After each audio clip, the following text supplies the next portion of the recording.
Hello everyone, मेरा नाम है ऋतिक और आप देख रहे हैं TWF the way forward.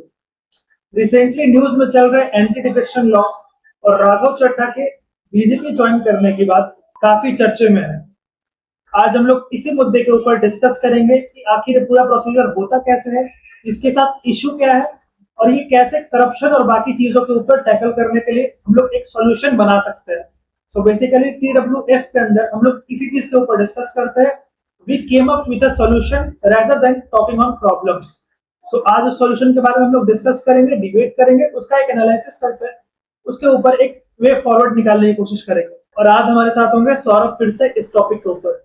So Saurabh, again welcome to TWF and let's discuss what is this anti-defection and all this stuff. So सबसे पहले हमें ये बताइए कि ये anti-defection लॉ क्या है? 1950 में जब हमारा कॉन्स्टिट्यूशन आया था तो एंटी डिफेक्शन नाम की कोई चीज नहीं थी, क्योंकि हमारे जो कॉन्स्टिट्यूशन बनाने के लिए जो थे लोग, जब कॉन्स्टिट्यूएंट असेंबली हमारी हुई थी तो उन लोगों ने सोचा नहीं था शायद ऐसा होगा। और इसका हम जैसा रूट देख रहे हैं तो 1967 टू 71 में हमने बहुत सारा स्विच देखा था, पार्टी स्विच जो हो रही थी। और आयाराम गयाराम का जो हम हरियाणा वाला केस देखते हैं तो इसी 1967 टू 71 में आया था कि हरियाणा के एक एमएलए थे और वो विद इन 15 डेज 3 से 4 बार पार्टी स्विच करी, जिसके कारण सरकार बहुत ज्यादा गिरे। 2000 से ज्यादा जो लेजिस्लेटर हमारे थे उन्होंने मूव करा था। और ये भी कहा जाता है कि 1500 से 1600 था तो उसमें जो 200 MP मिनिस्ट्रियल पोस्ट के लिए स्विच करे थे, तो हर एक 8 में से करीब एक लोगों ने स्विच करा था। किसके लिए? तो पावर के लिए। मिनिस्ट्रियल पोस्ट एक पावर पोजीशन होता है।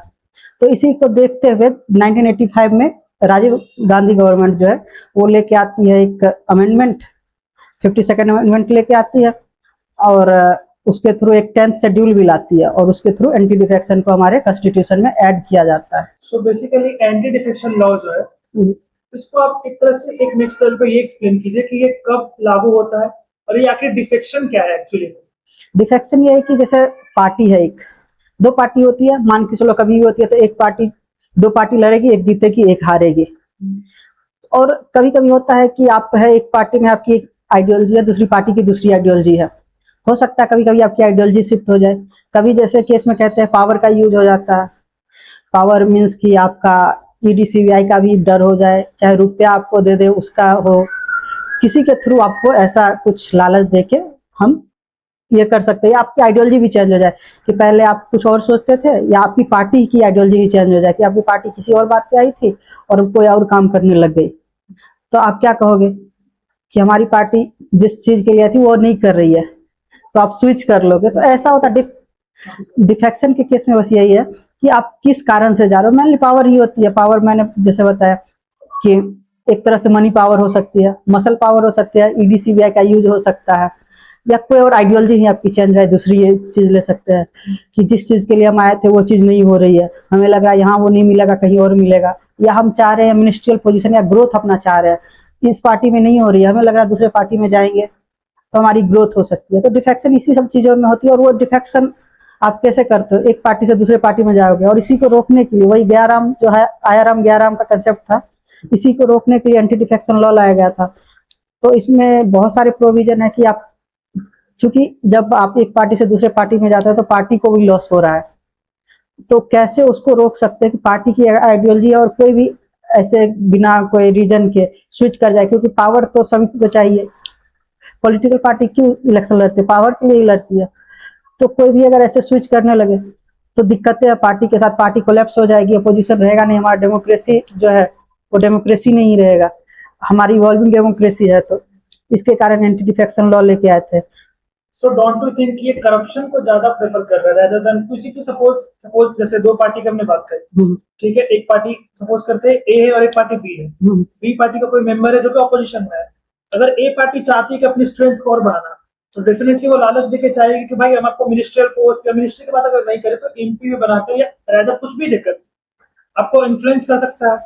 तो ये करप्शन को ज्यादा आई थिंक प्रोडक्ट प्रोड्यूस कर रहा है इन सेंस। नहीं नहीं, इसके लिए सबसे पहले आपको देखना होगा एंटी डिफेक्शन लॉ क्यों लाया गया था और क्या प्रोविजन एंटी डिफेक्शन लॉ का है।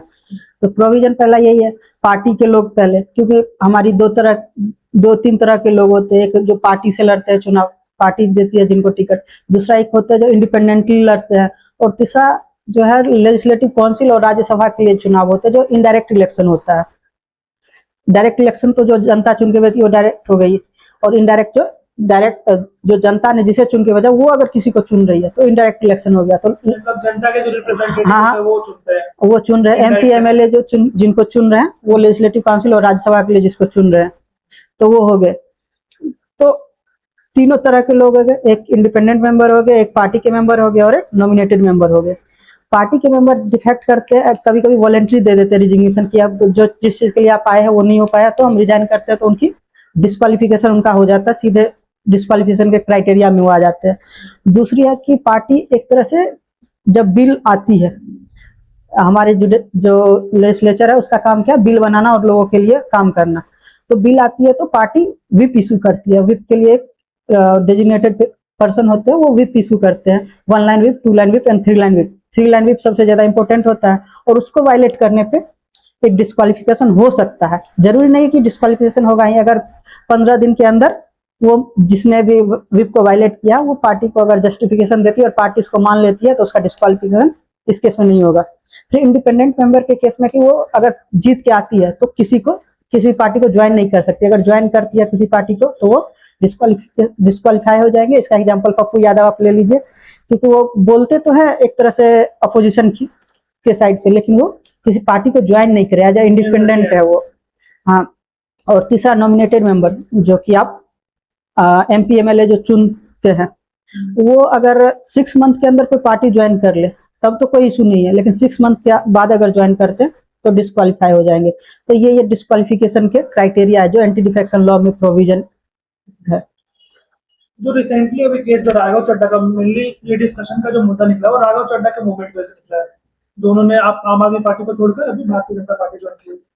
सो ये सेंस कहना है कि ये राघव चड्ढा का जो केस है, बेसिकली जैसा जो इन्फ्लुएंस था उनका, जो PR चल रहा था सोशल मीडिया का, वो ऐसे टॉपिक्स उठा रहे थे जिस वजह से लोग कनेक्टेड फील कर रहे थे। डेफिनेटली उनका अलग अलग सोशल मीडिया और इस तरह हैंडल से वो समझ रहे थे इन चीजों को कैसे इन्फ्लुएंस करना है लोगों को। सो ये मैटर जो निकला है, इसके बाद उन्होंने एक बात ये भी था कि वो अपना खुद का इंडिपेंडेंट पॉलिटिकल पार्टी स्टार्ट करेंगे, बट इंडिपेंडेंट पॉलिटिकल पार्टी को ना स्टार्ट करके वो BJP को ज्वाइन करते हैं। तो डेफिनेटली इस वजह से अब उनके अगेंस्ट भी डिफरेंट मूवमेंट देखने को मिल रहा है, उनके इंस्टाग्राम पर फॉलोअर्स कम हो गए। हालांकि ये मुद्दा का डिस्कशन का मुद्दा नहीं है, मुद्दा ये है कि आखिर इस तरह का कैंडिडेट जो पब्लिकली इतना लोगों से कनेक्ट फील कर पा रहा है और लोगों को लग रहा है कि हाँ एक नई उम्मीद हमें मिल रही है कि हाँ भाई हम इंडिपेंडेंट कुछ स्टार्ट कर सकते हैं, इंडिपेंडेंट पॉलिटिकल पार्टी में कुछ न्यू, एक कांग्रेस बीजेपी कॉन्फ्लिक्ट देख के जो बोर हो चुके हैं वो कुछ न्यू का डिमांड कर रहे हैं।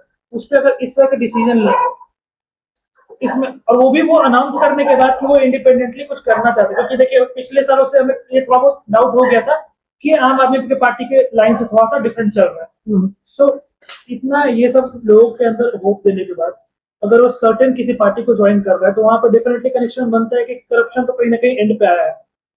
अब इसको आप लोग इन्फ्लुएंस में क्यों नहीं ले रहे हैं डिफेक्शन के अंदर, करप्शन के ऊपर क्यों डिस्कशन नहीं कर रहे? व्हाई वी आर डिस्कशन कि भाई 7-8 मेंबर लेके स्प्लिट कर लिया, ये कर लिया, वो कर लिया, करप्शन क्यों नहीं हम लोग मैटर को डिस्कस करें? क्योंकि मुझे लगता है जहां तक हॉर्स ट्रेडिंग जो टर्म है ज्यादातर इसी चीज से आता है।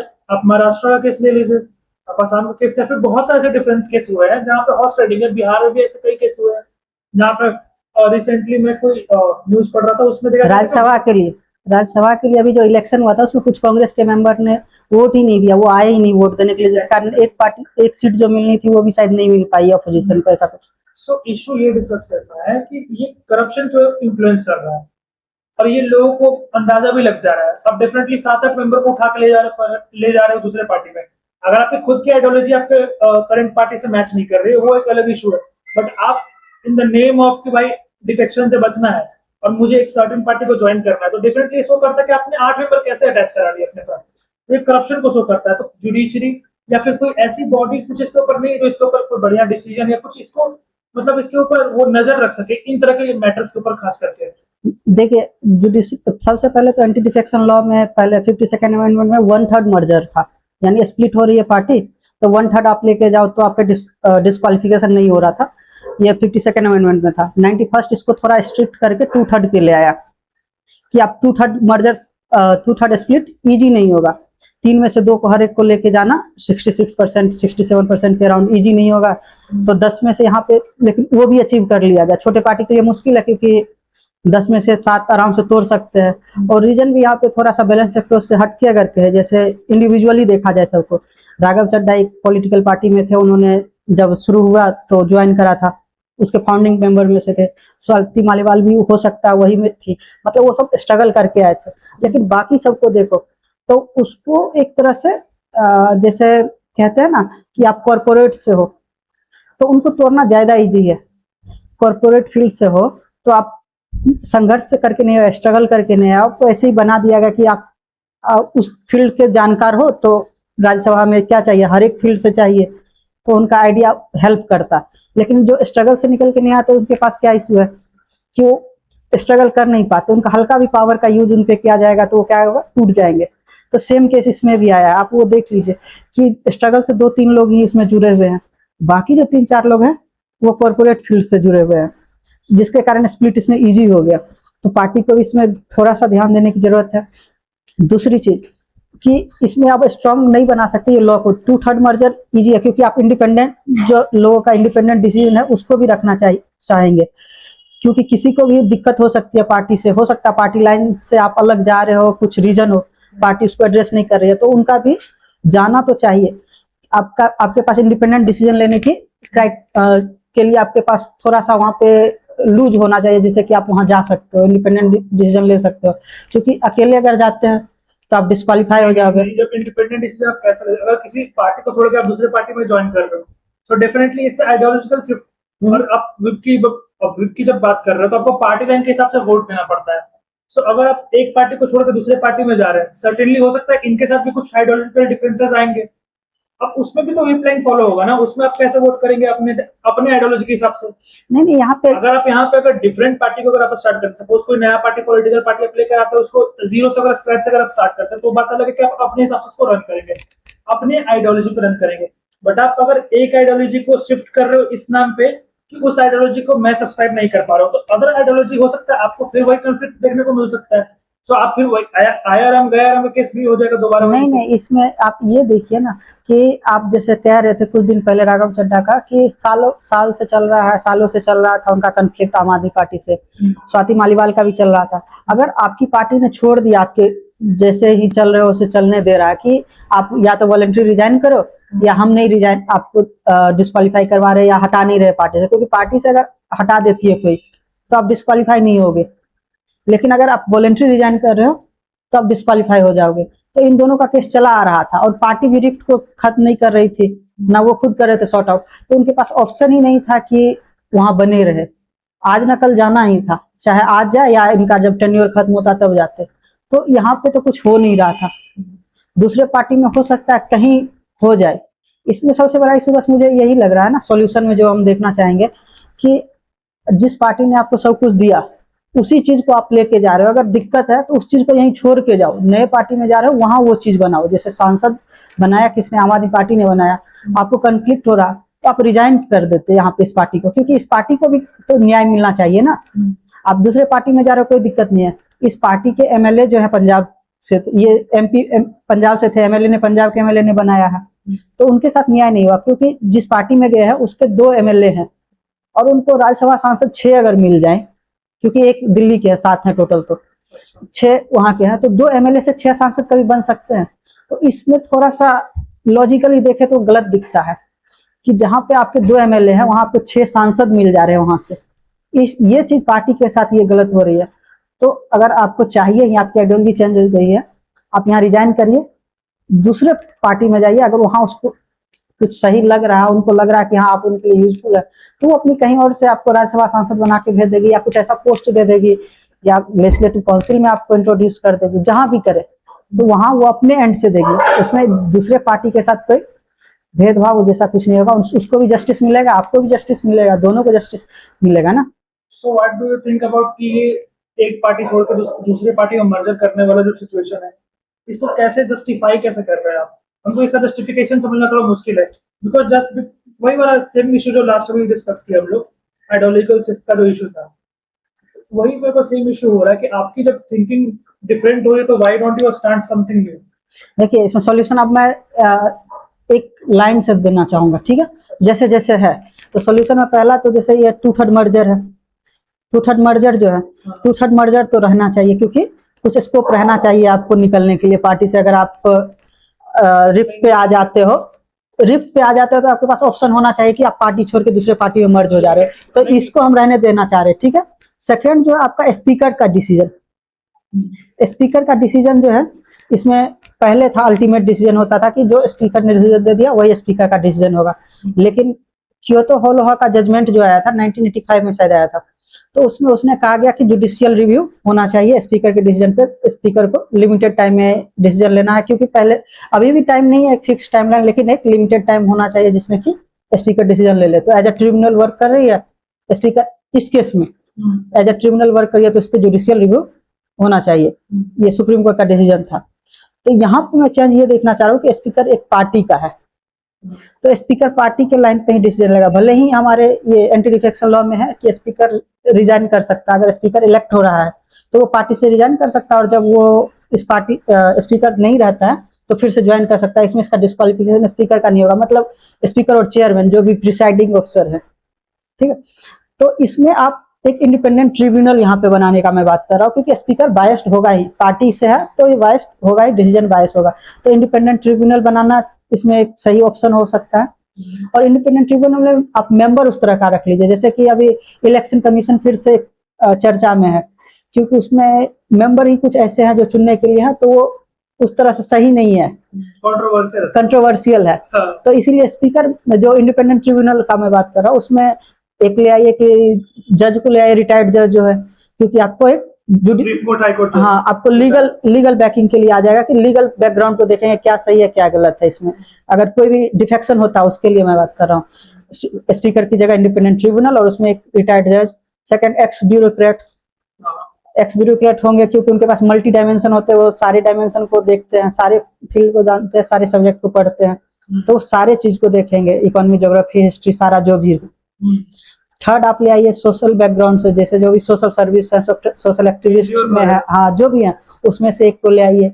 और इसमें कहिएगा कि अगर अपोजिशन नहीं है, रूलिंग पार्टी नहीं है, या डिफेक्टर पार्टी नहीं है, डिफेक्टिंग पार्टी नहीं है, जो भी है, यानी जो डिफेक्ट करके गए हैं, जो डिफेक्ट जिसमें डिफेक्ट हो रहे हैं, तो आप एक मेंबर उधर से ले आइए रूलिंग का, और एक अपोजिशन का जिससे डिफेक्ट हो रहा है और जिसमें डिफेक्ट हो रहा है, तो 5 लोगों का हो जाएगा, और सारे का उसमें आपको व्यू मिल जाएगा कि कौन क्या कह रहा है, क्यों डिफेक्ट हो रहा है, क्यों नहीं हो रहा है, और इस बेसिस पे इंडिपेंडेंट जो ट्रिब्यूनल होगी वो अपना डिसीजन देगी। अब फोर्थ इंडिपेंडेंट ट्रिब्यूनल है, इसका डिसीजन बाइंडिंग नहीं होना चाहिए, मैं कह रहा हूँ ये क्वासी जुडिशियल है। इंडिपेंडेंट ट्रिब्यूनल होती है, ट्रिब्यूनल का काम है क्वासी जुडिशियल, तो इसका क्या बाइंडिंग होना चाहिए, लेकिन पार्शियली बाइंडिंग, मीन्स कि आप जा सकते हो हाई कोर्ट या सुप्रीम कोर्ट चैलेंज करने, हाँ इस डिसीजन को चैलेंज करने, क्योंकि ऐसे यहाँ पे भी बायसनेस आ सकती है, तो आप हाई कोर्ट या सुप्रीम कोर्ट जाइए। फिर लेकिन एक क्वेश्चन यहाँ पे फिर ये आ जाएगा कि हाई कोर्ट सुप्रीम कोर्ट ऐसे ही ओवरबर्डन्ड है केस से, तो आप कैसे देख रहे हो। मेरे में ये आया था कि हाई कोर्ट सुप्रीम कोर्ट जाएगा, लेकिन तो यहाँ पे मैं 2 चीज कहना चाह रहा हूँ कि एक तो सुप्रीम कोर्ट का स्ट्रेंथ आप बढ़ा सकते हो, क्योंकि पहले जब आया था तो था कि 1 CGI प्लस 7 अदर जजेस था, क्यूनी जजेस जैसे कहते हैं, फिर उसको इंक्रीज करके हमने करा 1 जजेस प्लस 33 कर दिया, 1 CGI प्लस 33 अदर जजेस करा। तो इसको इंक्रीज करके हम और कर सकते हैं, क्योंकि हमारे कंट्री में पॉपुलेशन टू जज रेशियो बहुत कम है, जो तो इसको आप इंक्रीज कर दो नंबर का। और दूसरा केस कि अपील जो होना चाहिए, अपील जो ये करेंगे इंडिपेंडेंट ट्रिब्यूनल का, वो इसी केस में करे, जैसे हाई कोर्ट से हम सुप्रीम कोर्ट में अपील करते हैं, या डिस्ट्रिक्ट कोर्ट से हाई कोर्ट में अपील करते हैं, जब हमें एक लेटर ऑफ इंटेंट दिया जाता है कि ये एक ऐसा केस है जिसको हाई कोर्ट को सुनना चाहिए या सुप्रीम कोर्ट को सुनना चाहिए, या कॉन्स्टिट्यूशनल ऐसा मैटर है जिसको सुनना चाहिए, देखना चाहिए, तो ऐसा कोई ट्रिब्यूनल उसको लेटर दे, या हाई कोर्ट या सुप्रीम कोर्ट को लग रहा है कि नहीं हमें ही सुनना चाहिए, ये कुछ इंटरेस्टिंग है। जैसे इस केस में इंटरेस्टिंग ये है कि मर्जर की बात कहते हैं पार्टी का, लेकिन यहाँ पे पार्टी मर्ज नहीं हो रही है, यहाँ पे इंडिविजुअल मर्ज हो रहा है, तो हो सकता है इंटरेस्टिंग कुछ नया आया हो, क्योंकि पार्टी मर्ज नहीं हो रही है, किसी पार्टी को नहीं बनाया, हमने डायरेक्ट मर्ज करा है एज ए इंडिविजुअल, तो ऐसा कुछ सुनने के लिए हमें नया कुछ पहला बार दिखने को मिल रहा है कि क्या होगा इसमें। तो इस केस में सुप्रीम कोर्ट या हाई कोर्ट अपने आप सो मोटो लेके कि नहीं हमें इसे सुनना है, इस केस में जाए, तो इससे ओवरबर्डन जो है वो थोड़ा कम होगा। फिर सुप्रीम कोर्ट में देखते हैं, जैसे क्रिमिनल केस में हमारा अपील जो होता है, फर्स्ट अपील करते हैं, रिव्यू पिटीशन, फिर क्यूरेटिव पिटीशन, फिर मर्सी पिटीशन, ये सारा कर करके बहुत टाइम लगता है। तो इसमें आप एक ही करो, रिव्यू पिटीशन एक बार करो कि आपका डिसीजन जो है आप एक बार रिव्यू कर लीजिए। और रिव्यू ऐसे ही नहीं कीजिए, हर एक बार ही आप नहीं कर सकते, कुछ नया आ गया, जैसे एक टाइम दे दिया कि हमने डिसीजन दिया 90 डेज टाइम है, उसमें कुछ नया आ गया एविडेंस जो कि पहले नहीं था, और उसके कारण केस चेंज हो सकता है। तो आप क्या कर सकते हो, रिव्यू पिटीशन डालिए और सुप्रीम कोर्ट उसको सुनेगी और जो डिसीजन आएगा वो आएगा। तो इससे ओवरबर्डन जो सुप्रीम है वो भी कम हो जाएगा सुप्रीम कोर्ट पे। ये सारी चीजें आप कर सकते हैं। स्पीकर बायसनेस हटा दे रहे हैं, इंडिपेंडेंट ट्रिब्यूनल आ गया और ऐसे डिसीजन ले रहे हैं। ऑलराइट, तो बेसिकली यही हमारे पास सॉल्यूशन निकल के आ रहा है। Solution ये निकल- इंडिपेंडेंट ट्रिब्यूनल बनाइए कि इस तरह के जो केसेस आ रहे हैं, जैसे राघव चड्ढा और बाकी जो पहले केसेस है, इसके ऊपर एक इंडिपेंडेंट ट्रिब्यूनल होना चाहिए जो अनबायस होकर इस पे डिसीजन ले सके कि ये मर्जर जो है वो मतलब एक तरह से बोल सकते हैं कि क्या मर्जर को रिड्यूस किया जा सकता मर्जर को रिड्यूस और और एक चीज नहीं, एक सॉल्यूशन ये भी हम दे सकते हैं ना, पावर का जहां तक बात था, मनी पावर हो या मसल पावर हो, ईडी सीबीआई का यूज हो, तो इंडिपेंडेंट ट्रिब्यूनल इसको भी तो कर सकती है ना, देख सकती है कि इसमें क्या मनी इन्वॉल्व है। इंडिपेंडेंट ट्रिब्यूनल यही ना देखे कि क्यों हुआ, कॉज को हम देखना चाह रहे हैं। ट्रिब्यूनल को प्रेजेंटिंग पावर भी दे, हाँ, अगर वो चाहे सपोज, ठीक है, और एक नहीं मैं ऐसा कर रहा हूँ ना कि जैसे सपोज कि हो सकता है जैसे एक प्राइम मिनिस्टर है, ठीक है, प्राइम मिनिस्टर भी किसी पार्टी के, पॉलिटिकल पार्टी के, उनका इन्फ्लुएंस भी हो सकता है। अगर हमारे पास ऐसे कुछ एविडेंस है कि भाई प्राइम मिनिस्टर डायरेक्टली इन्वॉल्व इस चीज में, तो इस ट्रिब्यूनल के पास इतना अथॉरिटी होना चाहिए कि उनको भी प्रेजेंट करवा सके। ये चीज मैं ये कह रहा हूँ ना, चौथा इसको बना लेते हैं ना सॉल्यूशन में, कि जैसे दिख रहा है कि ये पार्टी ने पावर का यूज करा है, तो पार्टी को पनिश करो। ऐसा पावर होना चाहिए इसके पास कि जिस पार्टी ने इसको मनी दिया उसको हम पनिश कर सकते हैं। फिफ्थ जो पावर जो हो रहा है, क्यों जा रहे हैं स्विच कर रहे हैं, हो सकता है पावर इन्वॉल्व है, money power, ED CBI involve है, तो आप उसको रिड्यूस कर दीजिए, मैंडेटरी रेजिग्नेशन कीजिए। अगर एक पार्टी से दूसरे पार्टी में जा रहे हो तो आपको रिजाइन करना जरूरी है, क्योंकि यहाँ से एमपी बन के, जो हमने कहा ये सातों जा रहे हैं, वो एमपी बन के ही जाएंगे वहां।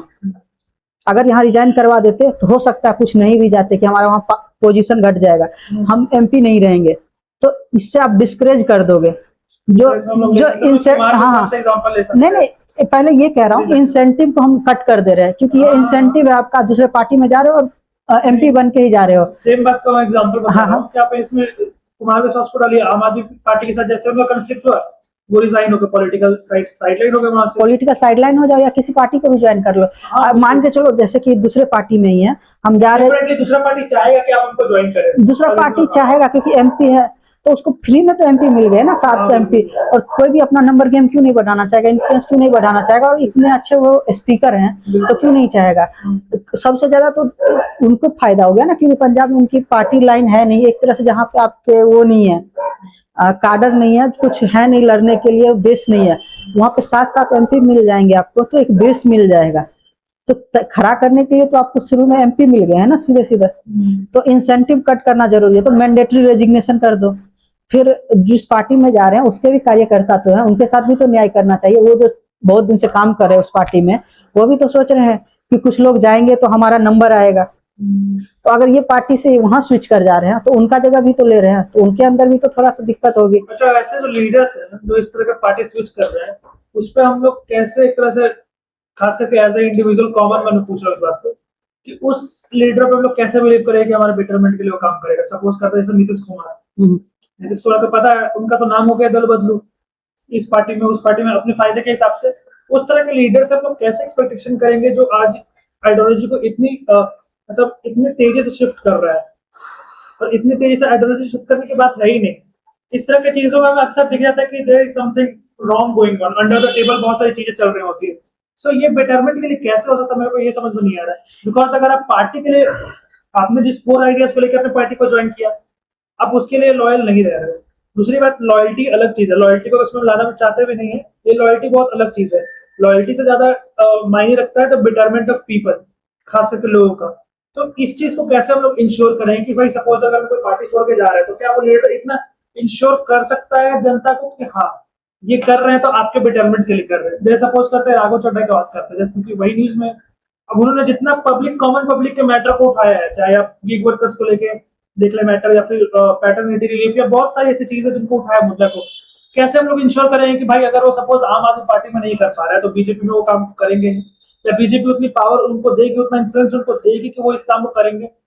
ये समझ पाना, या फिर इस पर ट्रस्ट बिल्डअप कर पाना थोड़ा सा पॉसिबल होगा एज अ कॉमन मैन? इसके ऊपर क्या टिक रहेगा? सबसे पहले तो राघव चड्ढा वाला जो आपने कहा, अभी अपोजिशन में थे तो उन्होंने इतना मुद्दा उठाया। जब पार्टियां अपोजिशन में होती है तो वो मुद्दा उठाते हैं क्योंकि उनको लाइमलाइट में रहना है, या जो हार जाती है उनको अपने क्षेत्र में काम करना, तो मुद्दा उठाएगी। वो जो पार्टी है रूलिंग में उनको क्वेश्चन करेगी ही। और अपोजिशन का यही है, डेमोक्रेसी की खूबसूरती यही है कि आप रूलिंग पार्टी से क्वेश्चन करिए। क्वेश्चन जब तक नहीं करिएगा आपको कुछ नहीं मिलेगा।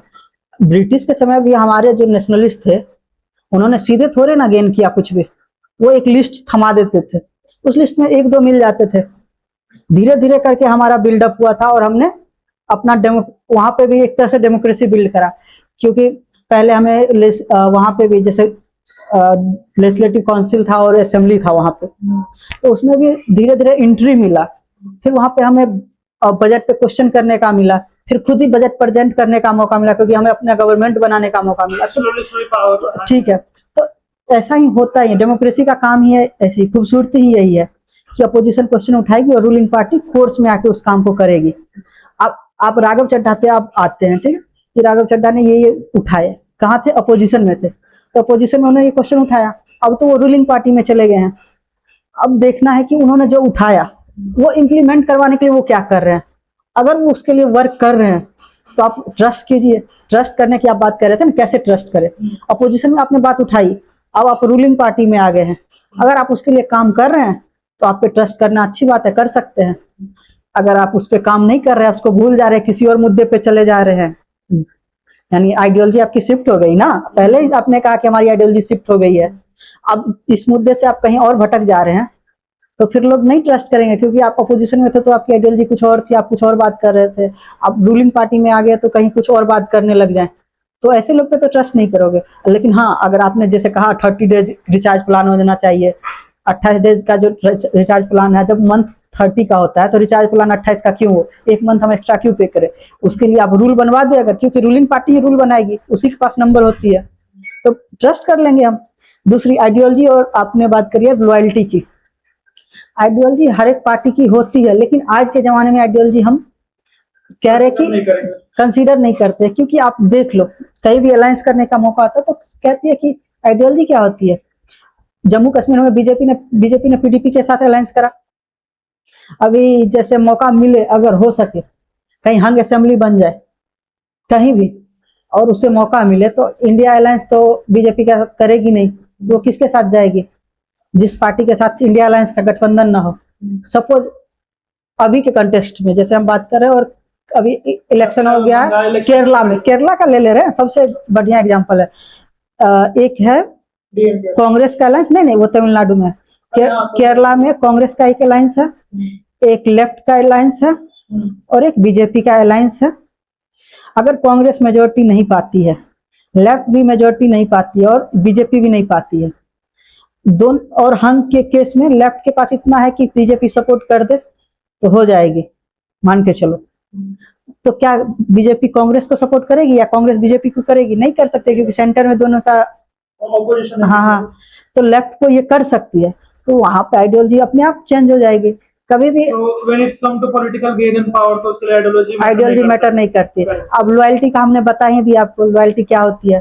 पार्टी, जिस पार्टी ने खड़ा करा, अगर एपी का केस ही ले ले, जिस पार्टी ने खड़ा करा और जिसके लिए कोई कह रहा था कि कितना भी कुछ हो जाए मैं उस पार्टी को छोड़ के नहीं जाऊंगा, BJP is washing machine party, ऐसा कुछ उन्होंने ही कहा था, लेकिन गई ना।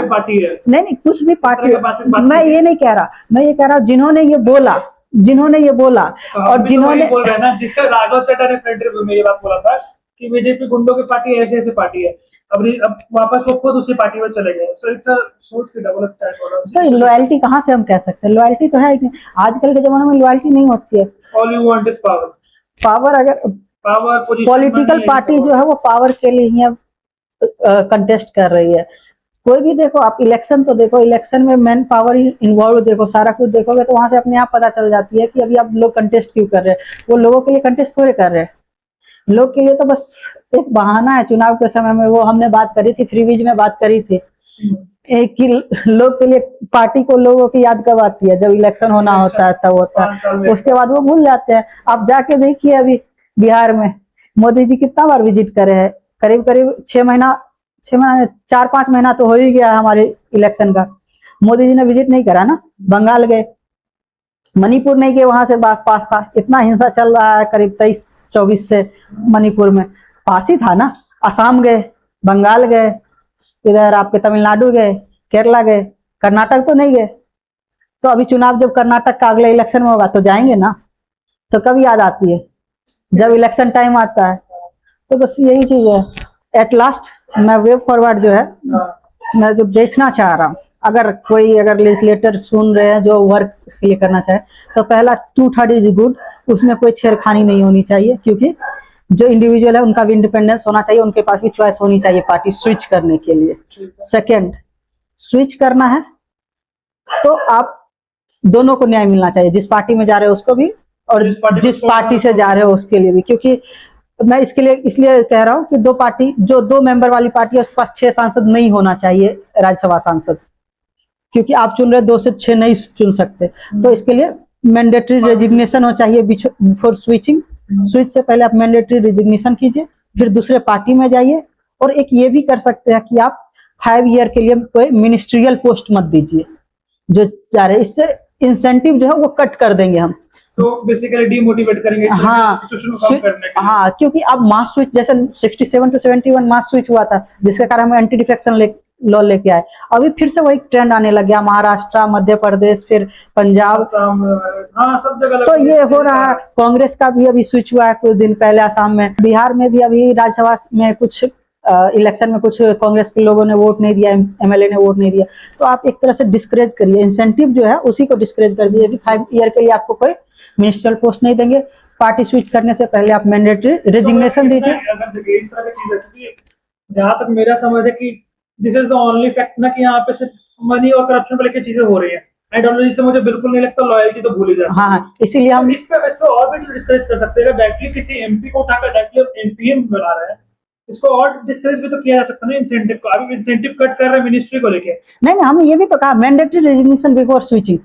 आप जिस पार्टी में हो, एमपी हो, रिजाइन कीजिए, एज एमपी रिजाइन कीजिए, जिससे कि जिस पार्टी से आप डिफेक्ट हो रहे हो उनके पास ऑप्शन तो होगा, वहां पे उनके पास एमएलए हैं, वो 2 साल 3 साल जितना बचा हुआ वो दूसरे को लाके यहाँ भेजेंगे जो उनके आइडियोलॉजी को यहाँ पे सपोर्ट करेंगे। और जिस पार्टी में जाना वहाँ party as a party member आप इंटर। हाँ, आपको वहाँ की आइडियोलॉजी अच्छी लग रही है तो अगर वहाँ के लीडर को लगता है कि आप इतने इंपॉर्टेंट हैं तो उनके पास कहीं ना कहीं नंबर होगा, वहां से आपको भेज देंगे वो। तो ये आप इंसेंटिव कट कर दो। थर्ड, स्पीकर बायसनेस को रिड्यूस करने के लिए हमने इंडिपेंडेंट ट्रिब्यूनल की बात कर दी और उसमें बता ही दिया 5 मेंबर कैसे कैसे होंगे। फोर्थ, हमने ये भी बात करी कि supreme court high court overburden अगर हो जा रहा है तो आप उसको भी वो कर सकते हो, नंबर इंक्रीज करके आप कर सकते हो। बहुत सारे केसेस में लोगों को डिस्कस करना है इस चीज के ऊपर कि नंबर ऑफ जजेस बढ़ाना भी बहुत कंपलसरी है। इसको हम जब सुप्रीम कोर्ट कलीजियम के बारे में हम बात करेंगे, एक तरह से सुप्रीम कोर्ट या जुडिशरी का इवोल्यूशन जब देखेंगे तो हम एक तरह से इस बारे में बात कर लेंगे हम। तो ये सारी चीजें आप करते हैं तो हो सकता है एक रिफॉर्म, अच्छा रिफॉर्म हो। हमारे पास 3 व्हिप होते हैं, 1 line whip, 2 line whip, 3 line whip. 1 line whip is attendance is mandatory. कल जैसे एक बिल का डिस्कशन होना तो आपका अटेंडेंस जरूरी है, नहीं भी आते कोई इशू नहीं है, इसके लिए आपको डिस्क्वालिफिकेशन नहीं होगा। 2 line whip, tomorrow is a bill discussion in parliament और वहां पे आपका अटेंडेंस होना जरूरी है। 2 थिंग। 1 लाइन व्हिप में कह रहा है कि कल बिल है आपका एक प्रेजेंट हो रहा है पार्लियामेंट में, दूसरा में कह रहा है आपका अटेंडेंस जरूरी है, तीसरा में कह रहा है कि आप इस पे बिल पे हमारे हाँ ही देंगे या ना ही देंगे। और 3 लाइन व्हिप सबसे ज्यादा डेंजरस है, इसको अगर आप वायलेट करते हो तो आप पे एक्शन हो सकता है, डिस्क्वालिफिकेशन हो सकता है, बशर्ते अगर पार्टी आपका 15 दिन के अंदर जो डिसीजन आपसे पूछेगी आपने क्यों वायलेट करी और उसको नहीं मानती है तब।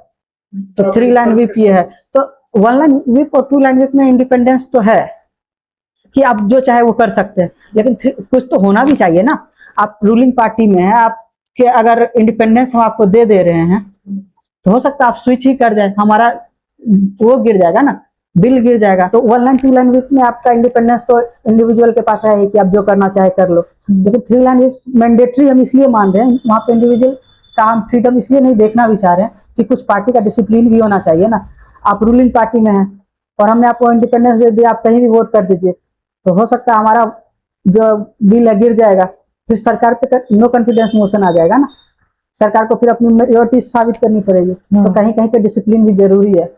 तो 3 लाइन भी सही है और उसके लिए डिस्क्वालिफिकेशन भी सही है, तो बेसिकली 3 लाइन व्हिप ये भी इंश्योर करता है कि आप पार्टी लाइन के हिसाब से मतलब हो क्योंकि कि आपकी आइडियोलॉजी है ना। हाँ। आप आइडियोलॉजी के हिसाब से वोट तो करोगे, पार्टी में आप काम कर रहे हो। ये भी नहीं तो- पढ़ता है ना, जैसे ये पढ़ता है कि ये क्या बोलते हैं इसको, पार्लियामेंट्री डेमोक्रेसी के अंदर हम लोग पढ़ते हैं कि जो गवर्नमेंट होती है, गवर्नमेंट के अंदर ज्यादातर वो लोग सब्सक्राइब करते हैं जो सेम आइडियोलॉजी से होते हैं। पार्टी के अंदर कलेक्टिव रिस्पॉन्सिबिलिटी वाला इशू जो हम लोग पढ़ते हैं उसके मिनिस्टर्स अंदर, का। हाँ मिनिस्टर का सेम आइडियोलॉजी होता है। क्या बोलते हैं उसको, पार्टी बाई इमेच्योर्स, पॉलिटिकल पार्टी की नहीं हाँ उसको क्या बोल ऐसा कुछ बोलते हैं, उनको ध्यान नहीं आ रहा थी, क्या बोली ना वही आ गया। तो हाँ देखिए, अगर आपको लगता है कि हम इंडिपेंडेंट डिसीजन लेना चाहते हैं तो हमारी डेमोक्रेसी आपको दे तो रही है ऑप्शन, एज ए इंडिपेंडेंट आप लड़िए। वहां पे आपको विप कहाँ आ रहा है? आपको जब मनो बिल के अगेंस्ट दीजिए, जब मनो बिल के सपोर्ट में वोट दीजिए। तो इंडिपेंडेंस वहां तो है। जहाँ पे आपको लगता है कि हम पार्टी लाइन से नहीं बंधे रह सकते, क्योंकि पार्टी आपको बहुत कुछ दे रही है ना। पार्टी आपको अपना सिंबल ही दे रही है, वही बहुत बड़ी बात है।